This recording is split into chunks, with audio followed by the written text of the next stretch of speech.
Welcome to Master of Magic. It's basically Civilization, but with wizards. Here's everything you need to know to get started. Choose your character. Now we'll make our own. There's a lot to take in here, so let's start with the most important choice. What spellbooks do you want?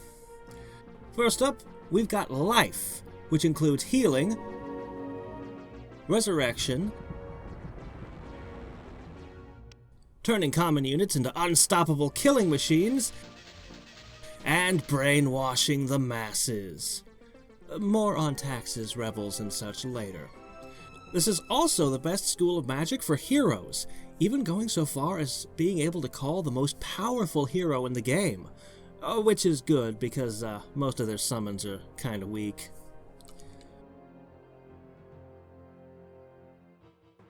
Want to start your very own zombie apocalypse, complete with plagues, famine, and the Four Horsemen?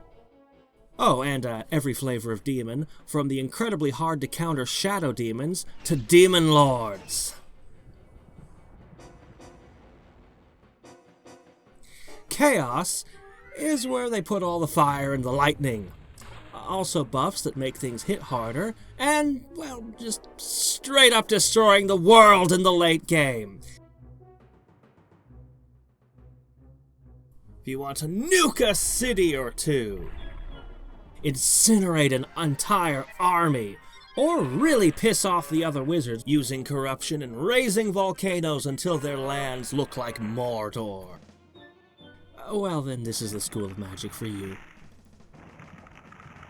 Now, nature is a little harder to pin down, having a wide variety. To start with, this is the only school of magic that can reshape the land in a positive way, as well as having arguably the best summons in the game. Plus a variety of buffs for your units and cities. But nature can also ruin your rival's day with earthquakes, ice storms, and causing the earth to swallow up their favorite heroes. On top of having a splash of healing, a monopoly on petrification, as well as some extremely useful tricks like water walking and web. But if you thought that nature was hard to pin down, wait till you get a load of sorcery. To start with, they have all the counter magic, the best dispel effects, but a sorcerer is also the master of illusion, which ranges from phantoms that can kill you to making your entire army invisible.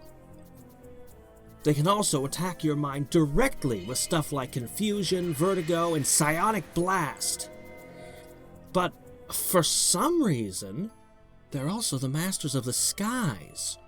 Wind walking, wind mastery, making people fly, making cities fly, and so on. But sorcery is also in control of time. Haste, stasis, straight up time stop.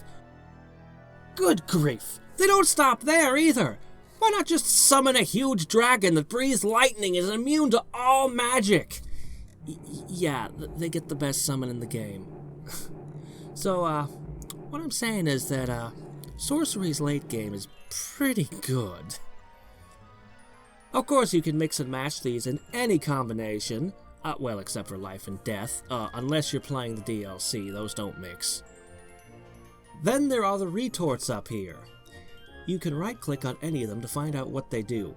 Effects range from all your units having extra levels, to faster spell research, to being really good at forging artifacts for your heroes, to, well, frankly, if I tried to list every effect, we'd be here all day. Suffice it to say, you've got a ton of options, but the more retorts you load up on, the less spellbooks you'll have, so choose wisely. And then there's your starting race. I'll only be showcasing one today, but they're all unique in some way. Now, let the games begin. Alright, I know there's a lot to take in here. Let's start with the basics. We can enter our starting city by right-clicking it.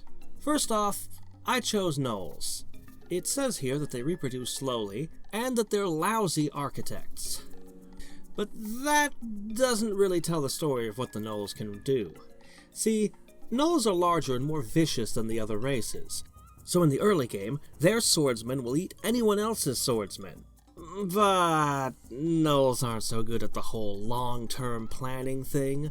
So later on, when other races will be fielding giant fire-breathing beetles or riding war mammoths, we'll ride into battle on dogs or something.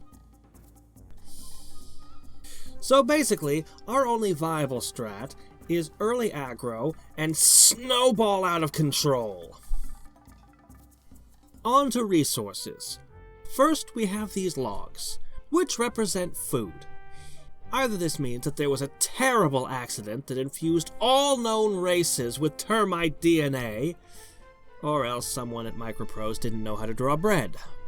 Either way, there's no way to store it from one turn to the next, so you have to produce enough to feed all your people and your armies every turn, lest your troops start disbanding on you.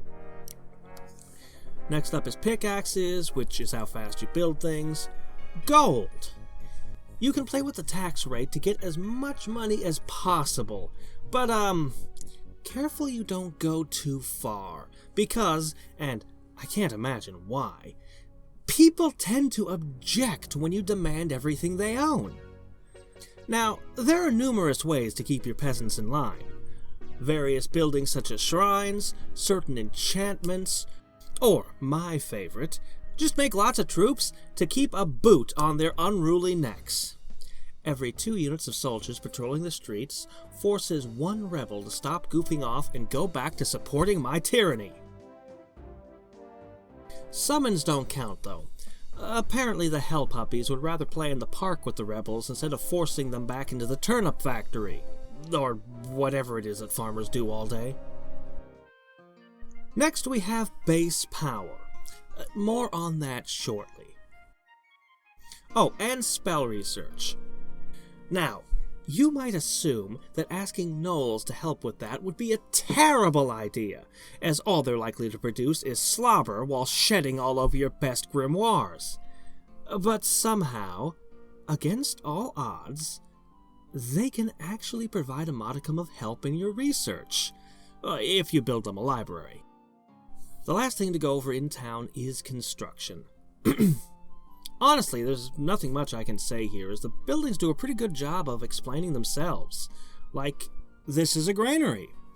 It adds 2 to your food production, and increases your population growth rate.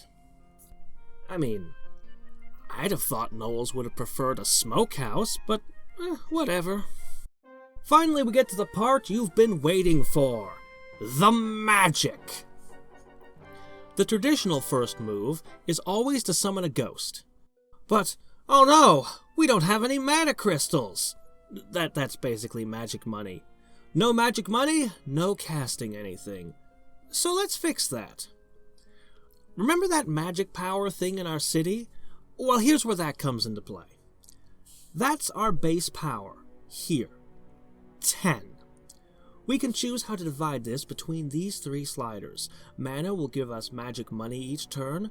Research will get us new spells. Oh, you'll start researching on turn 2. Your options are randomized based on the spellbooks you chose when starting the game.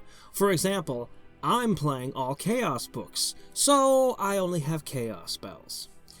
If you want to know what any particular spell does, you can just right-click on it for a description. Finally, this one, skill, is basically magic push-ups. Over here where it says casting skill, that's how much magical muscle we've got. Right now, we've got enough strength to spend 20 points of magic money per turn casting spells. This is also how much we can spend in battle. If you click on the top of one of these, it'll light up and lock that slider. I'm honestly not really sure why you'd want to do this, but if I don't mention this, someone will get very frustrated when they accidentally lock their mana slider on 0. But what if we don't want to wait until next turn for our magic money? What if we want it now? Well, that is where alchemy comes in. Just pour all that blood money you extracted from your people into this and BAM! Magic crystals come out the other side. Once our creepy ghost is dragged back into the world of the living, we can force it to do some reconnaissance for us. Ghosts are great for this, because they move over all terrains using only half a point of movement per step. And when I say all terrain, I mean all terrain. On to military matters. We'll hire a few heroes. They knock on your door randomly if you have some gold sitting around. We'll cast a couple of enchantments on them to make them deadlier, then summon some hellhounds, and our gnolls will pump out wolf riders, and then we'll hit these poor unsuspecting snake people over here. They don't stand a chance. Our reward is some mana crystals, and we learned a new spell without having to spend time researching it. But the real prize here is the lake itself, a sorcery node. If we take Casper here and move him over the lake, we get the option to meld with the node. Doing so will cause the air nearby to fill with glitter! Don't mind that, it doesn't do anything. More importantly, by melding the node, you gain power! Having this node adds 9 to our base power, very nearly doubling it. However, since we killed the snakes guarding it, there's nothing stopping one of our rivals from coming in with his own ghost and seizing the power for himself. So, don't let him do that. I usually put some guards there after taking it. Speaking of things you might want to guard, see these towers here? Yeah, they're actually portals to another world. That's what this button over here is for. Last thing I'll touch on is the Surveyor. When you want to settle a new city, this gives you all the info. Seriously, this is like the best tool ever. I would talk about diplomacy and all the different personalities and strategies your rivals might have, as well as the wealth of other options in this game, but I think I'll leave you to discover the rest for yourself. If you want a proper spoiler of everything in the game, they packaged one as a PDF. Or at least the GOG version did.